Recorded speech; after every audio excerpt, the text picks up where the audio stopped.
The first session focuses on data and how each of the startups try to work with data and then try to address the issues through data. So we have Professor Chandrashekar. He's the Dean Academics. His areas of interest is primarily data science, data analytics, and currently he is the person who is handling the MINRO initiative from the institute side. So he is responsible for the success of the MINRO program. So thanks to his efforts only, the government of Karnataka made the institute as an innovation hub for the state. And we also have with us Dr. Hrishikesh. He has a PhD from IIIT, and his venture Ziroh Labs has been sort of appreciated by not only Indian investors but also by US investors. They have won various competitions in the past, including the Mass Challenge. And we have Mr. Kumar Perumal. He is the co-founder of New Age Analytics. Their focus is on how data can help in the overall improvement of children in schools. That's the work they have been doing. We have Dr. Ashish. He is a co-founder of VideoKen. Again, the focus is on how video and data, a combination of those two, can help people who try to look at Open's online courses, how they can actually maximize their knowledge and their learning capability through the video analytics platform of theirs called VideoKen. We have with us Mr. Peter Chaco.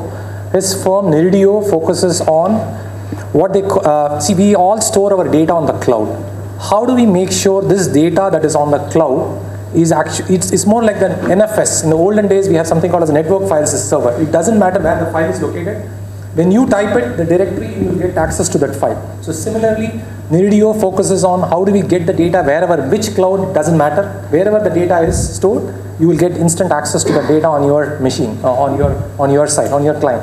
I may not represent you correctly, but you can actually. And Mr. Dileep, he is the founder of HealtheLife. HealtheLife again focuses on electronic health records of patients. How do we store the data? How do we make it foolproof, secure, and also make intelligent inferences so that people can own their data and then own their health. So that's the primary focus which they are working. So we are working very closely with our institute, and the work that HealtheLife is doing along with EHRC is used in the NIMHANS collaboration. So that's pretty much. Professor, I will hand it over. Thanks for the introduction and very warm good afternoon. We just went over 12 o'clock. So I think this is a very interesting title and topic that has been chosen for this roundtable discussion. And we are more or less organized in a roundtable manner, so you can ignore this part. So with basically, the topic that is chosen is machine learning for good. The very fact that this title says machine learning for good, which means it is debatable that machine learning can also be for bad. Right? In fact, yesterday evening we had a very interesting panel discussion with Dr. Ramani and Professor Sonde and Professor Srinath, moderated by Professor Srinath, and Dr. Ram Subramanian was also there. So one of the observations that was made by the panel was that ever since the Industrial Revolution, if you look at, see, all the technology disruptions that happened actually was triggered by bad. War, right? So you talk about, in fact, Dr. Sonde was sharing that even the creation of the ENIAC computer as the first computer was done to track the trajectory of bombs that were thrown to backward trace and say that where could it have originated when it has fallen in a place. Right, and of course the whole encryption aspect of it is attributed to keeping the secrets of messages in wartime and things like that. So considering that lot of these interventions have been triggered by need for doing bad or to guard against bad, so it is considering that machine learning and AI is now the current disruptor, if we can look at it that way. So it is important to understand and be conscious about what its capabilities are, and look at use cases, right? So every now and then, even when this machine learning and machine intelligence and robotics center was established, right? So the government itself was not very clear as saying what is it that we can expect to come out of this kind of a center, and so there was a separate task group headed by Professor Dr. Kasturi Rangan, which said that no, this is a good thing, we can do a lot of good stuff with this thing. So with that as the context, so I think we have a very eminent and accomplished set of people with us. This is again as a sample, wherein we will try to understand from their perspective what role machine learning and artificial intelligence is playing in doing good things with some of the products and solutions that they are developing. So in this context, the format that I have suggested is that we'll go around each of you, and then you can briefly tell us what is it that you are doing, and you can highlight a little bit on the machine learning aspect, considering that is the topic of discussion here, saying what role machine learning plays in your solution. So please take about 3 minutes to introduce yours, your product or service, and then after that I will kind of ask a few open-ended questions, then you can react to that. So I'll kind of pass it on. Yeah. Yeah, thank you. So we are from a cryptographic, so our company basically deals with cryptography. So we are not per se, we do not work on machine learning, artificial intelligence directly. But having said that, we try to see how we can use cryptography in doing machine learning and artificial intelligence, in designing models, in data curating and things like that.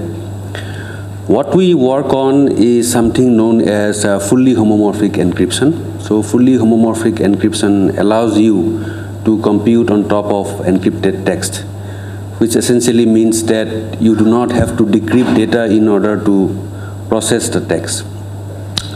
Now, given these problems, given this opportunity, there are a lot of interesting avenues that comes up when it comes to machine learning and AI.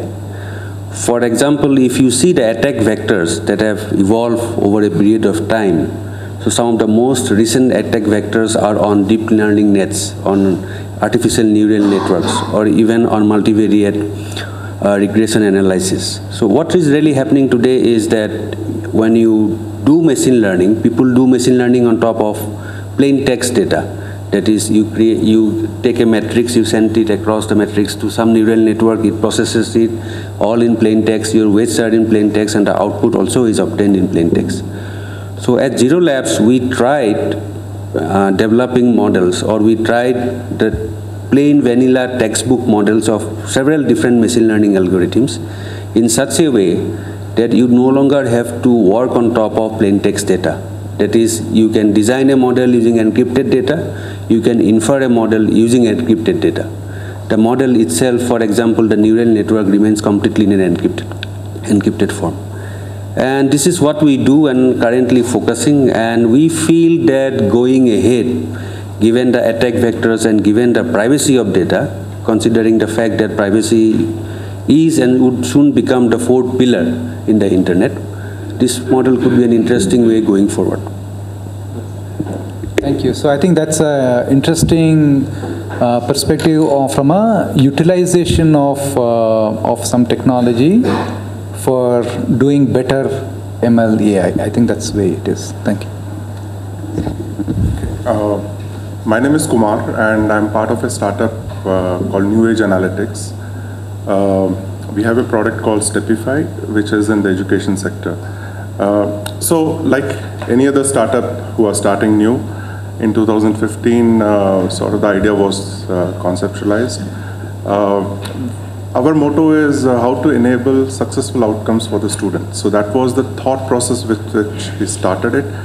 And like any other startup, we decided, okay, we'll use machine learning. That was the fad of the day. And I don't know why I'm here in the talk, because we are not using machine learning. We started with that intent, to use machine learning as a solution. So I will try to tell a story, what has happened in our journey and why we are not using machine learning so far. Hopefully we'll use it in the future. So, like I said, we wanted to have successful outcomes for the students. And most of the vendors or products were focusing on the academic side, the learning side, and that side. So what we were thinking is, should we also focus on the emotional side of the student? Because what we hear in the news nowadays is a lot of students are committing suicide. There are a lot of pressure among the students. You have some statistics says that 70% of the students surveyed said that some sort of abuse is taking place with them. So what we wanted to know was, can we do something using machine learning to find out if the student is in good health? We wanted to call it as happiness index, so that we can come out with some indicator which will tell, that a student is doing well. It could be academic performance as well as emotional performance, how he or she is doing. For that, we did a lot of research. We found that simple 4 or 5 attributes are good enough to indicate if a student is doing well. So one is academics, marks. If the marks are good, probably they are doing well. If it is bad, that is because of some problem academic marks have gone down. Then there was something called attendance, and then feedbacks. Feedbacks from to start with teachers, but feedback from the peers, feedback from the parents. All of them contribute. If that can be analyzed, then some sort of indicator can come out which will say how stable a student is, or how happy a student is, if you take it in the other way, how happy a student is. But what we realized is, even though there was a lot of statistics about all the problems which were caused, we didn't have any data to work on to figure out how to work out this index. So we actually decided, machine learning in the first phase is not possible because there is no data available. If you look at any school, if you take, for example, a private school, some data is being captured, attendance data is being captured, you have the academic data also being captured. Feedback, if many of you, I don't know how many of you are parents, at least I am, that data is not so well maintained. If you go for a PTM meeting, they will show you the report card, ask you to sign, and then take it back. That is how most of the schools do, and they don't record it in a proper way anywhere. They don't digitize it. That is what I meant to say. Attendance data, probably you will get it, but other data, nothing was available.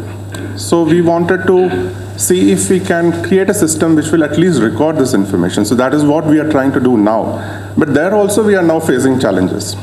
So take, for example, attendance. The problem is more in government schools, where dropout rates are high. Probably they have other pressures, which results in those dropouts, and we want to figure out what is the data we can capture. But in government school, the problem is the teachers are not taking attendance properly.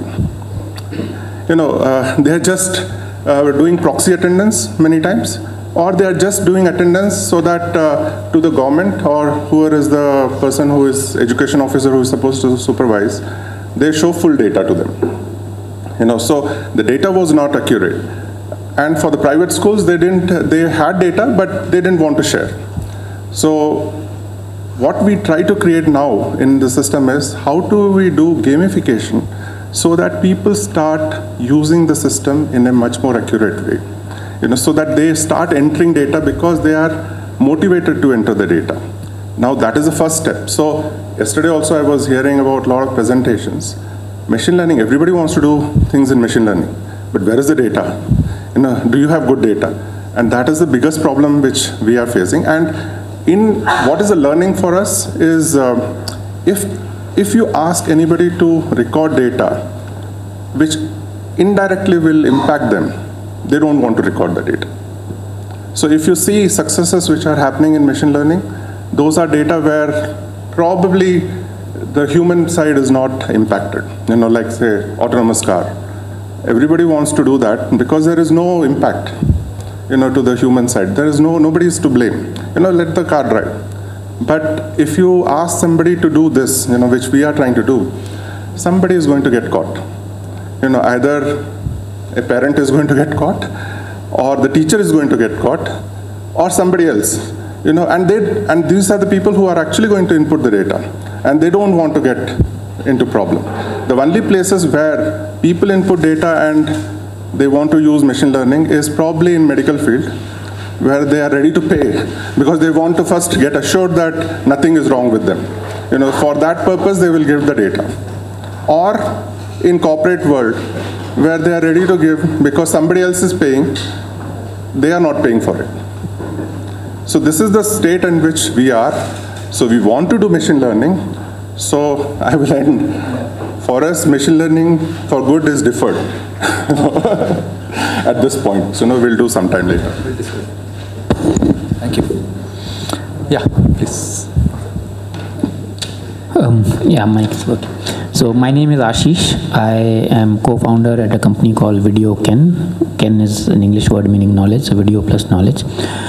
So as we know, more and more of the internet is moving to videos, right? So communication, education, entertainment, a lot of this is moving to videos. So when we go to the internet now, we see a lot more videos rather than just read text. But videos have been described as the black hole of the internet, even by Sundar Pichai, who's the CEO of Google. So just imagine, internet without Google means you can't find anything. So the fact that you can find something on the internet is the first thing. But within videos, it's still a black hole, because you can get a video, but you still don't know what's inside. So if it's a 1 hour video, you don't know what is where. So that video itself is still a black hole. And this is a problem for the internet in general and for corporates. When corporates are creating a lot of video, that shelf life is like 1 week, because once they create a video, they post it, someone can see it. After that, nobody can ever find it again, right? So all of this video data is just lying there unused. So what VideoKen does, we are actually using AI and machine learning to do that, is to automatically generate metadata for the videos, which includes transcript, and we are talking about informational videos here. So finding objects within videos, like where the chair is, where the table is not that interesting to us, because we are talking about informational videos like webinars or corporate talks or learning videos, where the information is not in the object in the video. So there's one person speaking throughout the video in most of these videos. So just identifying that person is not that useful. So the information is in the text that is being spoken, and often in the slides that are shown in these kinds of videos. So the information is in the spoken as well as in the text. So we first convert the speech to text. We mine all the text in the video from the slides, and then we create certain indices. So we create a transcript, of course, which is a searchable transcript. So as you type, as you're seeing the video, you can type, and just like in a text document, you can go to that point in the video. We also create a phrase cloud or a tag cloud, just like we have for textbooks or text content. And also we create a table of contents for the video. Now today, if you're given even a small textbook, right, 20, you do not read it without a table of contents, because how are you going to? You are not going to go through the whole book to find what you need. But in videos, we accept it without table of contents, because that's what we are used to. So we are actually changing the paradigm where people should not see a video unless it's indexed, it's a table of contents, it has a way to search through it and all those things. So that is what we are doing automatically using AI. And of course, when you talk about AI for good, this has application in education. So we are now tied up with NPTEL. So NPTEL courses are available today, but those videos are not consumed. Although videos for education, since it's multimedia, is better for attention and all that, but nobody watches the whole video. And especially when you're revising on an exam, you cannot possibly go through each video again and again. So in a book, you would take notes, you would highlight some portions. So all of those facilities are available within our platform, within a video. And also, since it's indexed, you can jump right to the portion that you're interested in, rather than having to go through it again to find the portions that you're interested in. So this is one reason while we have a lot of MOOCs and videos available, they are not being consumed. at the rate that we would like them to. And we have now shown with data that with these indices and all that, the consumption or the average portion of video watched goes up at least 2x, and in some cases up to 10 times more, because you can just jump to the right portion. So that is what we are doing. Thank you.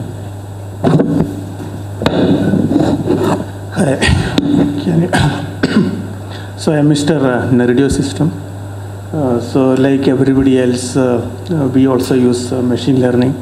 And to us, machine learning is not a panacea. It is the new algorithm that every computing, storage, and networking system will put to use. So, and it is we look at it as an evolutionary technology than a revolutionary. 20 years ago, it was known as an expert systems, or so it changed to machine learning and system learning, or storage or network. So even networking system where they are intelligent network system or intelligent storage system or autonomy kind of thing. So we look at with that perspective. So for us, it is not a different business. It is a part of our core value differentiator in the way we build system. So before I go into how we apply machine learning, just a brief context of what we do. Like Ramesh said, we target cloud, but we are solving a fundamental problem that every large company faces today. Data is fragmented, which the market is called mass data fragmentation, or MDF.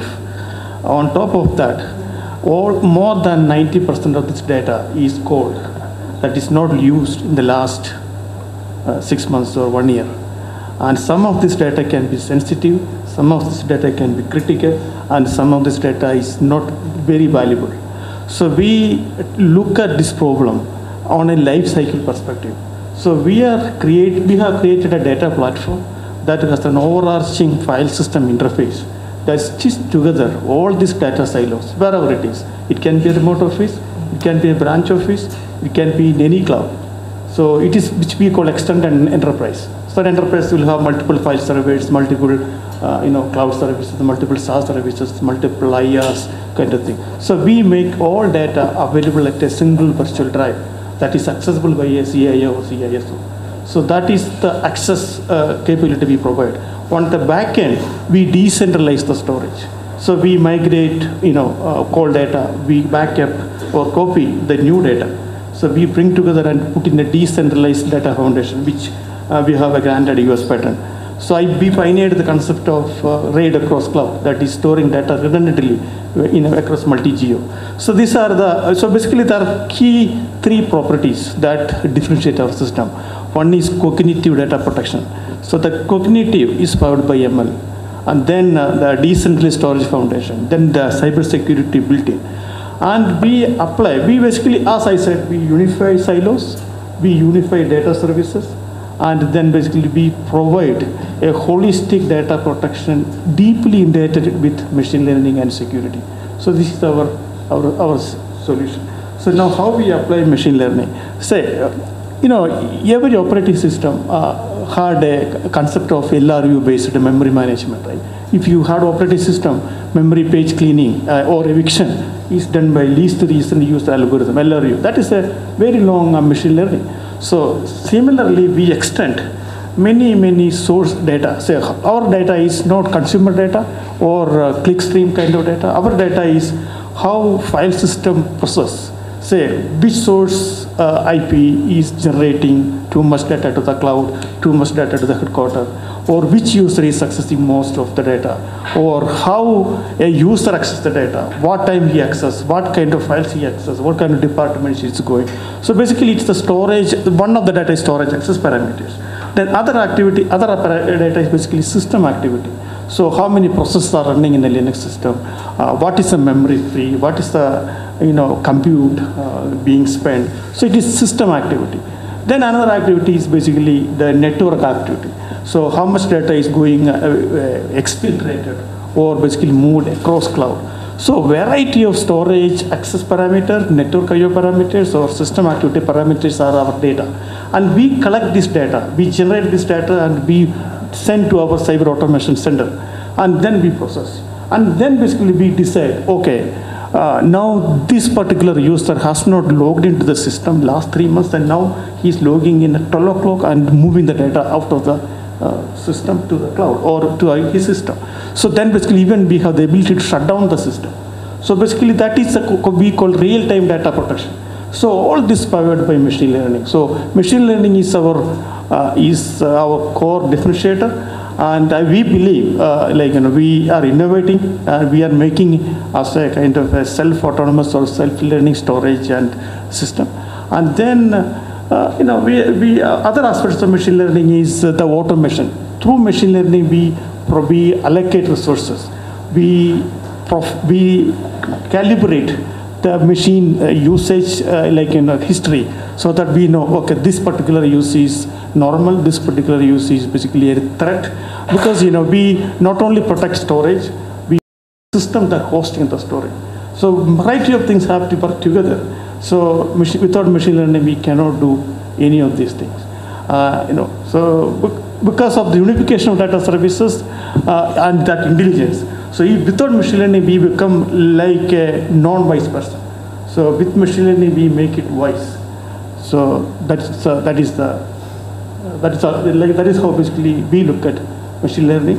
And quite frankly, we have not implemented half of what I say in machine learning in our system. So we are working on it. So we have built our data services, we built our file system, because first thing is we have to make it work. Then we have to make it secure. Then we have to put all the components fit together. So that is the phase we are in right now. Thank you.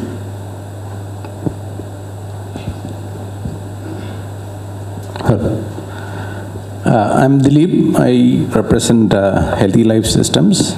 We are in the clinical information domain. So there's got a couple of interesting observations. One is Raj talking about the lack of availability of data. Okay. Again, we are also in that area. That is something that I want to talk about. Another is Peter talking about expert systems. So if you look at healthcare and machine learning, I think expert systems, it started with expert systems. There's nothing new. Okay, it's always been there. I think it has been one of the prime drivers. Healthcare has probably been one of the prime drivers to develop machine learning and this kinds of systems. So it's already happening widely in healthcare. Okay, like classic cases of IBM Watson. Okay, in oncology, and it is used in a variety of places like diagnosis. Okay, helping in diagnosis, reading images and processing. Clinical decision support systems which assist doctors, okay, development and improvement of patient care algorithms, okay, then epidemiological studies for population analysis. All this is already happening, okay, widely across the world and India as well. But if you look at it, okay, in Indian context, there's a big challenge, okay, that Raj mentioned about lack of availability of data. So if you look at a lot of our medical research where AI, ML is being deployed, what data are we using? Okay, the question, is we tend to be using data that has been created by some, European, systems. Okay, the data that is coming from not really the Indian context. Okay, this is the reality of ML and AI in healthcare in India. Okay, we model our systems on data which is not really fully from here because we don't have the data. Okay, so this is a primary problem. So while we say we also at some point would be in ML and AI, we currently do not work much on ML and AI because currently we're trying to solve the data problem.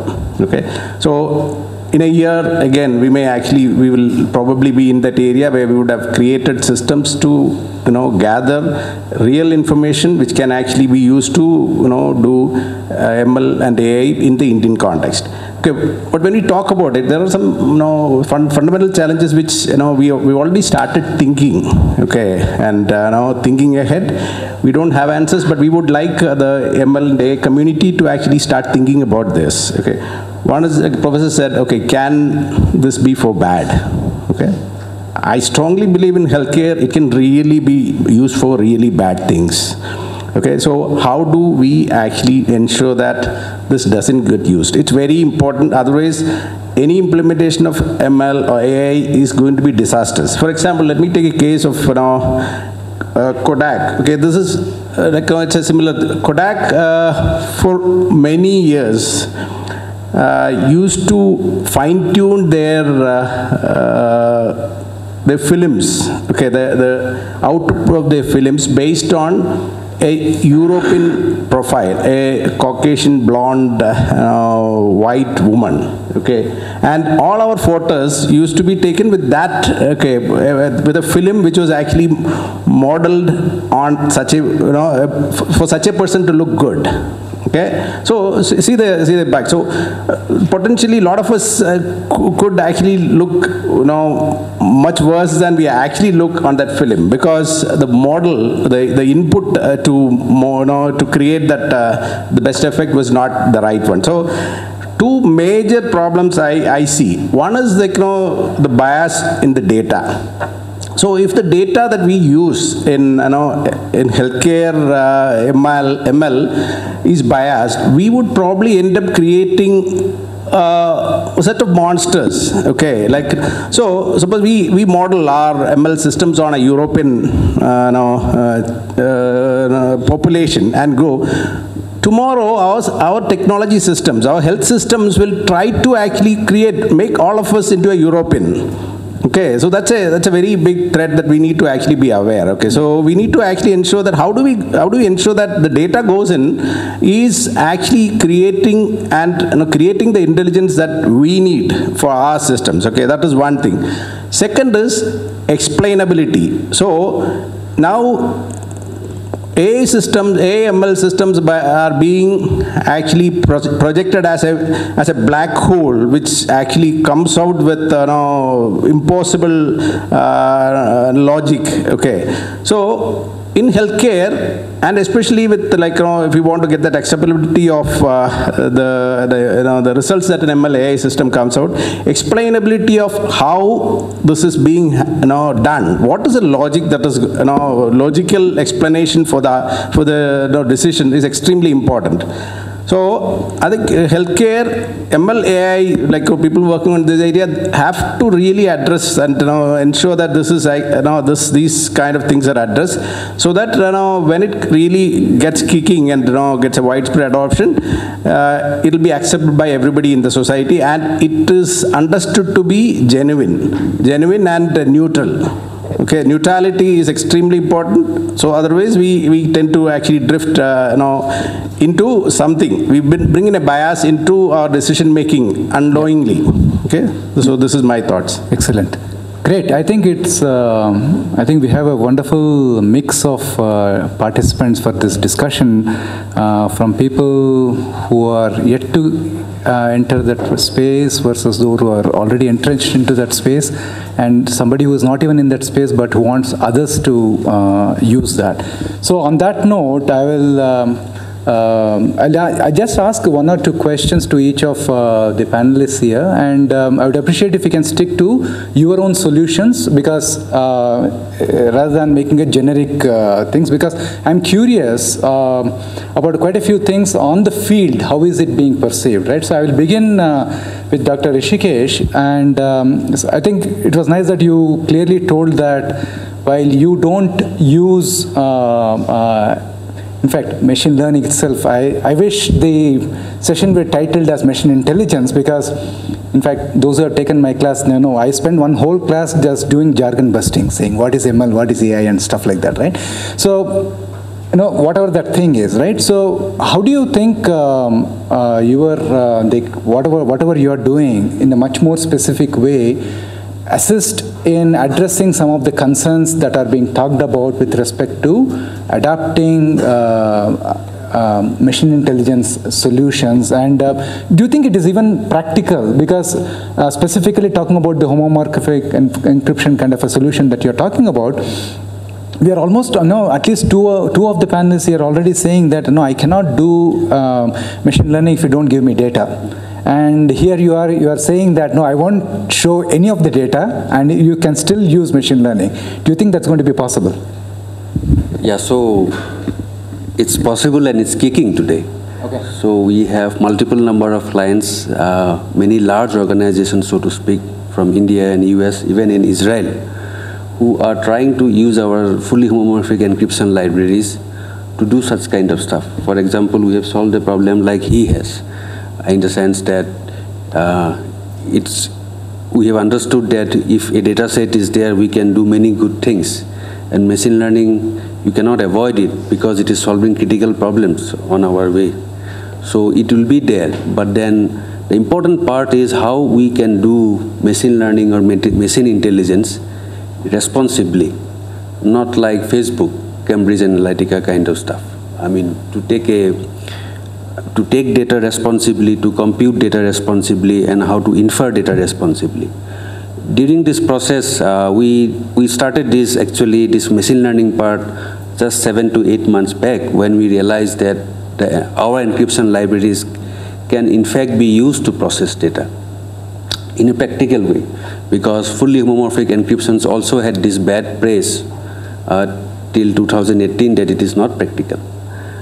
Now we saw that there are essentially two different types of companies or organizations who are working in this field. Number one who owns the data, and number two, one who does not own the data but build a model from the data. So if you move around in Bangalore, you will find the second part more, the second type of companies, because we do not have so much of data with us. So there are a lot of companies who develop models for other companies.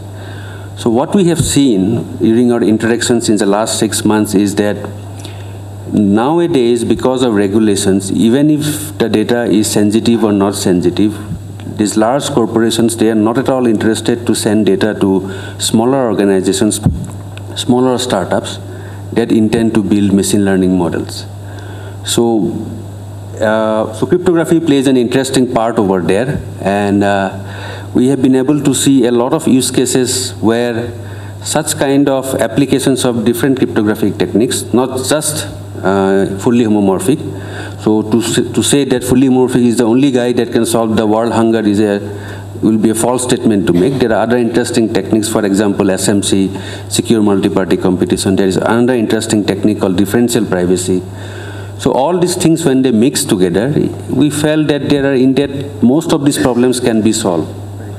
And we have also seen at a large scale, since from 2015-16, the recent papers that have come out in terms of cybersecurity or this cryptography is not on the old things, like for example, how to crack a machine, password using rainbow tables and get the password out of it and then log in and steal some data from the hard disks. Those days are gone.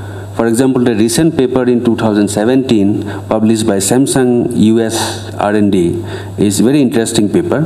What they did is that they developed a deep neural model. They deployed in AWS.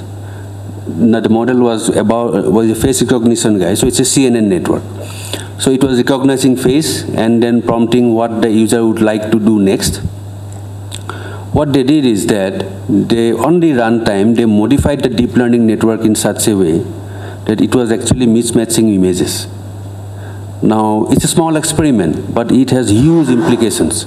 For example, if you are making soldiers, which are robots, and you are putting in CNN networks to detect an enemy, so he can immediately mislead to a friend, to a foe, or vice versa. In case of connected vehicles, I mean, the car is driving at a huge speed, and it might lead to several things, because the car connected networks machine intelligence also uses CNN internally. So we feel that going ahead, such kind of things will be good if we have such kind of technology. And our direction at Ziroh Labs is only to try and see if we can do some meaningful contribution towards this. Very interesting. So what I hear is that we need a combination of security as well as the other techniques that are there to be able to successfully do that. In fact, one interesting line of thought that you may want to look at is, now today a lot of people are talking about privacy preserving machine learning, right? So how do you manage to do machine learning at the same time take safeguards to provide privacy being one aspect of larger security concerns? Great. So I'll just move over to Raj. My question is, Now, so I think you have said that right now you are not you are not using machine learning because of lack of data. But having said that, do you see the potential? Because I also want to get a gauge, the general feeling whether it is a silver bullet for solving every problem. So can you be more forthright saying that do you even anticipate that machine intelligence will help solve your problem, or you are still okay if you don't, if you are unable to use it, you will find your way around to solve the problem in a different way? So, I think there are two parts to this. I think there are two parts to this questions. Is there alternate way of solving what problem we went ahead and tried to solve? Yes, definitely there is alternate. It is not necessary that machine learning only will solve. Even and simple analytics will solve. You know, where you just look at data and see there is a deviation of data, and then you figure out, you know, there is some problem. And that is what we are trying to do at this point of time. With machine learning, of course, there is a possibility of you know, predicting something which a human would have missed, and probably helping, you know, to have some sort of early warning. That will also help, definitely. But what I'm realizing more and more, and probably that is a biased view also, that anything which is dealing with humans and trying to recommend something for a human, I don't know whether machine learning is the perfect fit. It can be an enabler, not the decision maker. You know, that is what I would like to say. So for example, you know, I don't want a machine learning to classify people as very happy or not happy. It should give a recommendation that they are happy or not happy, and after that somebody else decides, you know, a human decides actually whether they have a problem or not. Otherwise, the danger is that it will start classifying, and we will end up wrongly classifying, because data, we don't know what data the whole machine learning algorithm was built based on. Yeah. So that is what I feel. So I think for us, personally, we feel in the Indian market is not mature enough even to appreciate you know, what you're doing using machine learning, and is not willing to pay for it, definitely. You know, so simple analytics would be much better to solve their problem at this point of time. As we go forward, probably they will get educated, you know, because of West. You know, somebody will say, okay, in West somebody was using, and then they will start using it here. Yeah. That is fine. I think that's a good summary there, because one of the, especially when you are dealing with human beings directly, right? So one of the other expectations would be, in all cases, would be explainability. And that is where there are very few models that are out there which are amenable for explanation. Otherwise, it's all a very complex mathematical model, magic box, input goes out and goes in, and then you get an output. But then we have to back it up with appropriate explanation, which.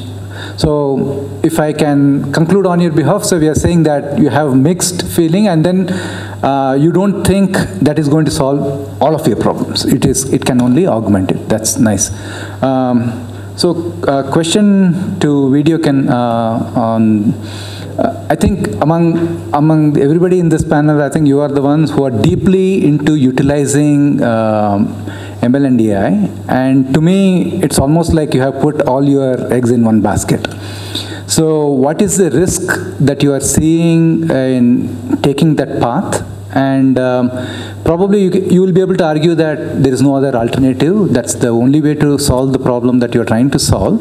Having said that, so is there any internal thought process on risk and risk associated with it, especially you're dealing with personal data of people? So what kind of safeguards are you planning to put in place, and the general risk mitigation on this one? So firstly, we do not deal with personal data of people, because the data we use is the videos which people have often put in public. So these are public videos. So these are not classified as personal data. So there's a lot of, YouTube alone has so many videos which are available for anybody to see. So this is not personal data, so people are not sensitive about this. Even within a corporate, when we do it, then it's for those corporate videos, which are again not personal data. They are private to that corporate, but they don't deal with human beings' data, right? So we're not trying to find out whether the viewership data that you might be collecting for analysis. So the viewership data for analysis is so YouTube collects the same data, so we don't identify anybody personally. It's more how many people are viewing, which portions of the video is getting viewed, those kinds of things. So it's not personal data. Number two, we are using AI only in certain parts of the solution, because that's where it is useful, and it is not useful in all parts, and we are not using. So for example, when you have to do speech to text, which is one part of the solution, there we are using AI. There are already AI solutions, so we don't even have to build it ourselves. We are in fact using Alibaba's deep speech, not Alibaba, Baidu, I think Baidu's deep speech engine to do that, and it is giving as good results as, let's say, Google is getting. So it's working well over there. Let's say when we have to generate table of contents, this multi-stage algorithm, parts of which uses AI and other parts is actually doing traditional analysis to figure things out. So in a video, first of all, to generate a TOC, you have to identify all the slides. So that slide identification is a deep learning, is a model that we are using, which looks at all the frames and figures out which ones are actually slides which we are interested in, from which we need to extract the title. Once we have found the slide, to actually extract the title, we are not using AI. Those techniques have not worked well there. We are using all kinds of analysis and heuristics and things like that to do that, right? And of course, there's other parts of the system, just like adding a note in the video and bookmarking internally in the video, taking clips of video and putting them together, which have nothing to do with AI at all. So it is not question of being wedded to AI at all. Whatever technique works best in the whole place, we are using that. Okay. So from a overall risk perspective, what are the key risk areas that you are seeing from a product management perspective and things like that, especially considering this is where you are playing? So are there any... Right, so product management perspective, so in terms of solution, we are able to do a good job today, for example, of creating a table of contents for slide-based videos. But there are a whole class of videos which don't have slides, where we are not able to do such a good job, the techniques. So we are experimenting with various techniques there. Okay. And often, you try something, you fail. So it's very unpredictable in terms of product management. One of the problems with machine learning, these kinds of things where, unlike traditional software development, is that even in traditional software development, it's unpredictable because you don't do good estimations. But here it's even more unpredictable because you can predict how much time it will take you to train the model and run it, and then we don't know what the results will be at the end of that, right? What is the error rate and all that. Right. So that makes it very unpredictable in terms of if we have to create a roadmap and tell our customers, investors that we'll have this ready by this time. It doesn't, we are very difficult to make that kind of a prediction. Okay. Right. So that adds a lot of risk in a startup kind of thing where people are looking for. So I think if I can summarize, so basically it has helped you solve a lot of problems, but there are still a few things which even the current state of the art is unable to solve. Yes, lot of things. Okay, that's nice. Yeah. Okay, that's good to know. So that we have still. So a lot of students will be very happy that there are still unsolved problems there, right? If everything is solved, then academicians don't have any work. Okay, good. So Peter, you had talked about your plans, many of the things that you were intending to do in terms of your product evolution for in terms of incorporating ML and AI. Just a direct provocation here. So are you planning to do that because of quote-unquote technology peer pressure, or because I think from whatever little I have seen your product, and it's quite mature and it seems to be doing a wonderful job as it is, the way it is supposed to be doing. So why are you even thinking of bringing in ML and AI? Just to provoke you. Yeah, that's another good question. See, we have, this is basically driven by the estimation of the gap that customers basically will face in the next few years because they see storage system that does wonderful job of deduplicating, data protection, migration, archival, all that. So we want to be ahead of the curve. And so what is the next phase? The next phase is basically making it more secure, making it more self-intelligent and self-learning. So as a continuous, see, we just predict, it is basically natural evolution of customer expectation. Now I want this to be dynamic. See, storage is right now, all the data management, data protection is static in nature. So they configure and a certain user credential and that works as programmed kind of thing. So now evolution of software-defined data platform, software-defined storage, software-defined networking. So, so now basically this is like software-defined data security and now cognitive computing and cognitive data storage kind of thing. So basically this is in alignment with how different aspects of storage, different aspects of operating system is evolving. So now even as part of our foundation, we are also making a kernel change where we are making a software-defined secure scheduler. So that actually schedule out processes that is doing unwanted things. And this is also due to my observation that new way of attacks being discovered by the intruders and operating system, storage system are deployed in the cloud or being operated remotely. See, we were working with the Bharat Electronics. So they make system not only by encryption, by making it obscure. Right? So especially this kind of cantonment data in different remote data grids. So now how do we know that an insider attack is getting more prevalent? So traditional Unix-based credential or identity-based protection or authentication will not help. So and now we are talking about quantum computing. Quantum computing will break any encryption, right? So we use information theory and we make it multi-geo. So this needs self-I, right? So adding in machine intelligence or machine learning is a natural evolution to make that happen in a holistic manner and work together. Because our main value proposition is multiple things work together as a single solution. We not only converge silos, but we converge data services. So without ML, machine intelligence, it wouldn't do its internet job. So it is not a quick fire solution, but this is basically the natural evolution. So basically, machine learning is going to be our main fabric of our infrastructure platform. Correct. So that it powers right capabilities at the right time to the right user. Right? Correct. And another thing is our data is not consumer data. Our data is system data, network data, storage, activity data.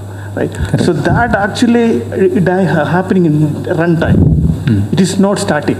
So without AI, machine learning, we cannot take that to the next level. Sure. And in else part of the world, many companies like Nimble Storage, NetApp, now trying to optimize disk I/O, flash I/O based on this machine learning. So, exactly. I think if you, especially on the infrastructure side, from the way if I've been tracking it correctly, so there are two aspects where MLAI is beginning to play a role. One is on, of course, you talked about security. So at multiple levels, preventive and proactive alerts and things like that, that is one area. But from an infrastructure perspective, manageability is where they are trying to make it more and more smart, as you rightly observed, in terms of different elements, making it available just in time and right, so making it easy to manage, because infrastructure is becoming more and more complex and skill sets and all that stuff.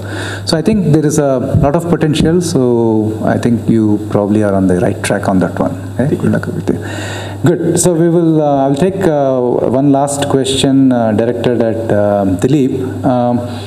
I think among all of them, among all the members in this panel, probably you are to me, the risk element is highest in the kind of solutions that you are working on. as far as the machine learning in terms of misuse, privacy, and because health is probably the most vulnerable as well as the area which has got the maximum attention even since long, even before machine learning came about. I think the privacy with respect to the data itself, even forget about what you do with the data, right, has been there. So as somebody who is building a solution and product in that space, what steps are you taking, or what is your own roadmap to address those aspects of from a healthcare perspective? I mean, to be even more specific, right? So we already decided that these are things I will do. This is definitely not what I will do. Right. Okay. So strictly from applying ML and AI, okay, we said we still have a lot of answers, questions to be answered before we actually even attempt that. Okay, like I said, explainability and bias, preventing bias, all these. So that's something that we will try to answer as we go along to actually getting to that level. And again.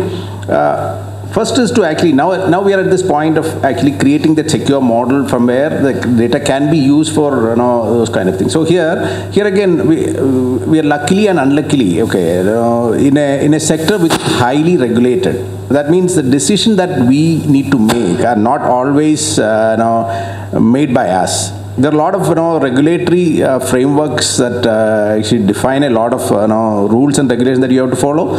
Okay, so some of them are still falling in place. Like for India, if you look at, we have along the lines of GDPR, we have the data protection law which is actually coming in place, and there is a layer on top which is already the discussion is on, called Digital Information Security in Healthcare Act, which is actually has got very detailed instructions about regulations about how the healthcare data is going to be used in whatever context.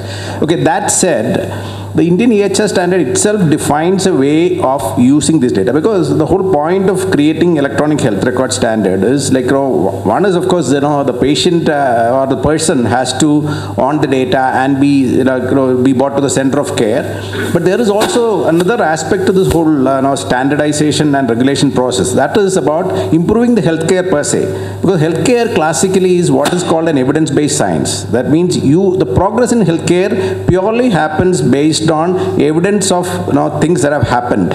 Okay, given the enormous variety of humans, there is no one formula that fits for everybody. So evidence-based tool development is what the process is about. So the health data has to be available for analysis and development. So both these are balanced in the policy framework that is coming up. Okay, so we try and actually align to the policy so that we don't have to make serious decisions on our own and take the responsibility on our head. So that is one way we are doing actually. Another way is fundamentally you can do some things in your design of your data gathering mechanisms itself to ensure that you are insured. Like for example, in our platform design, we have the demographic information which identifies the person completely segregated from the health information. Okay, so the user per se doesn't actually get the EHR ID of that person at all. It's completely obfuscated from the use. Okay, we in the middle layer, we bring it together at the point of use, and then at storage and at every other point, these are completely segregated. So we mitigate our risk of privacy breach and other regulatory things through these kind of design approaches that we build into our system design, and then we try and comply with all the regulations that are in place. That's the way we do it at that point. Excellent. Great. I think so that also brings into the focus the compliance and regulatory aspects of it. So actually I want to throw open one open question to everybody who's here. If you want to add anything, saying that is there what is lacking, or what do you think, if there is anything that is missing which is holding us, which will encourage AI or ML for bad, right? So is there something that should be done in the bigger jigsaw puzzle? Do we have to create, for example, right? So when we the GDPR Act itself now is confined to Europe, but now say everybody has woken up and saying that we all should have something. So that is one layer that we can think of. So similarly, do you think we need some other, I don't know what to call that, to ensure that ML and AI is used only for good? Anybody else wants to, has an opinion? Professor Sridhar? If you would have seen a movie called Blade Runner, it was essentially to have a robot police to ensure that robots don't go rogue.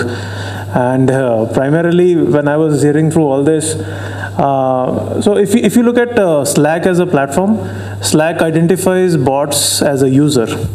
So they say that there are human users and there are bot users. And from a visualization perspective, if they are looking at something like that as a user, then there should be all user policies implemented on top of them. Then there should be policing that should go around it. There might be an AI/ML rules, laws, and then there should be an AI/ML law enforcement. So I feel that it's a hypothetical scenario. At present, I do not feel that AI/ML is mature enough to be a real threat as such. There are enough science fiction movies and debates that are going on to ensure that people are feeling threatened enough to ensure that everything starts on right footing. But still, boundary conditions are really important, and systemic checks should be there in terms of boundary conditions as to whether we are identifying outliers or we are just extrapolating something that is just a fuzzy line of old data. Just like that Amazon example that we get here, that sometimes data might itself be bad and the policies might itself be bad, and we are just extrapolating them in the future.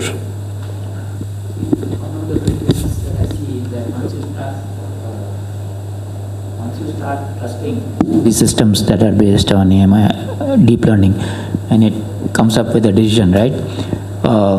Let's say in healthcare, whatever, it comes up with a decision, or in self-driving car, and you're trusting this, and someone tampers with that system, you'll never know that that has happened, right? Because you put in some input and an output comes out, and the explanation of how that happened is actually missing in today's AI system. Especially in deep learning system, you have no way of knowing how the machine came to that decision. And that is a very risky situation to be in. Right now we don't trust it, but when we put it out and we start trusting it, it becomes very dangerous if someone can tamper with it. So we need to invest in, being able to print out an audit trail or whatever you want to call it, so that you can trace back why this decision, because otherwise you can never figure out the decision was right or wrong. And that is a very risky thing. So that is something we need to invest in, and I don't think enough work has been done on that. Something for research also. And I have one, sorry, I'm sorry. Can I pitch in? Yeah, please. So mine will be always slightly different view. I think the question what was asked is bad or good, is machine learning bad or good? I think this bad and good is defined by us, the human beings. What is good in India probably is bad in some other country. So it is this problem is not going to go away, is my view on it. I think we will have to, as human beings, we will have to take a decision what is the one which we want to use, for our own circumstances, and tune it to the best possible, use. Because these things are very subjective, what I see, and especially if it is dealing with human beings, if it is with machines, completely different, probably for Peter it is very, very easy to figure out, what is right or wrong, but if it is for humans, completely different, because the values what we bring to the table are completely different from somebody else's values, so it is going to be very difficult to say which is good and which is bad. Interesting. Can I take a minute or? Yeah, I think I just had one more open question, which is slightly now moving slightly away from that.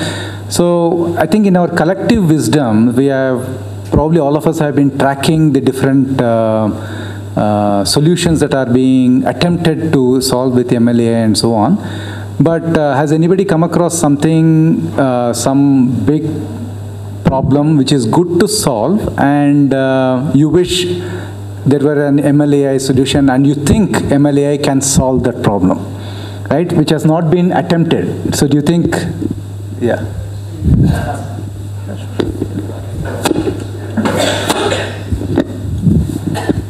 This is an interesting discussion in itself, and the panelists have talked about lack of data, lack of quality data, how products could be built around that, that puzzle. But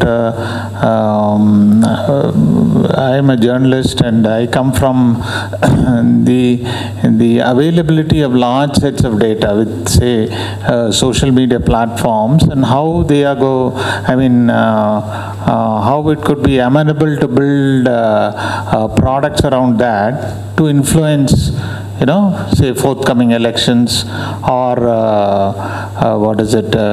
citizen behavior around certain issues. So I just want your perspective on that.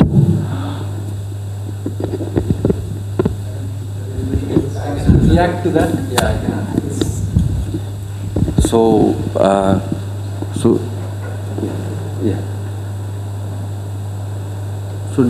your concerns is more on that Facebook and the Cambridge Analytica stuff, and how it can damage the whole electoral process and consequently the democracy and the society, or to speak, the civilization. So of late, there are many things that have come up after this Trump thing, which actually tries to solve the problem technically. So one interesting thing that is happening in MIT is called MIT Solid project, and it is done by none other than Sir Tim Berners-Lee. So the way of, so what is really happening today is that you are not owning the data. You are sending the data to some guy, which could be Mark Zuckerberg. He is running a set of servers somewhere, where you also do not know where the servers are and how secure the servers are. And then you are sharing data across a lot of people. So Professor Tim Berners-Lee is trying to solve the problem in a very interesting way. May not be completely novel, but a good way to solve that.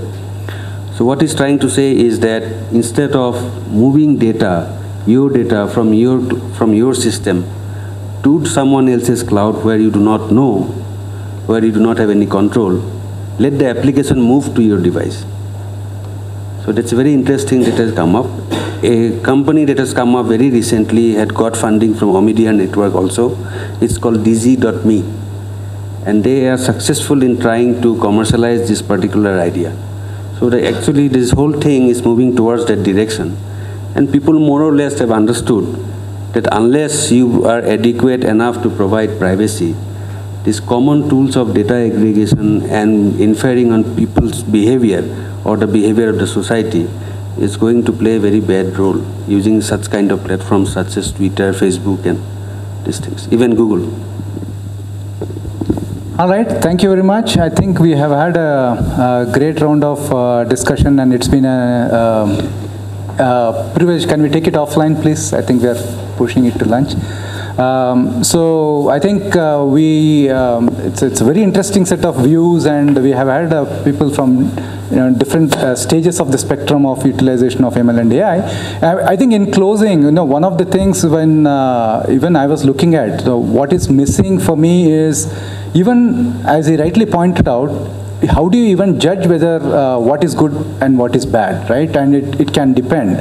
And so I think one way to address that particular thing is, even what is missing is a framework to arrive at that particular decision as to whether something is good or not, right? I think just one simple parallel I will take, right? If you look at software engineering, right, the way software engineering has evolved, I think many people were struggling to figure out whether this software that has been developed, is it a good software in terms of whatever, right, however you want to measure good. And that is where ACI CMM stepped in and then said that I'll give you a framework which you can use to evaluate whether based on your own parameters to say whether this particular software which is coming out of this particular organization is good or not, right? So that's where they came up with a grading of level 1 to level 5, ACI, CMMI, and so on. I don't know, someday I wish we had a framework which can be used both by the consumers as well as the producers to say that, okay, I'll just lay it out in the open, saying this is where my AI/ML solution stands in terms of levels, however you want to measure. Let the consumers of that take a look at it and then say if they are happy with whatever is being said, then they'll go ahead with the solution, they'll utilize it, and if they think it's not good enough, they will not use it. I think that's an opportunity if any of the startups want to take it up. On that note, I'll close this session. Thank you very much.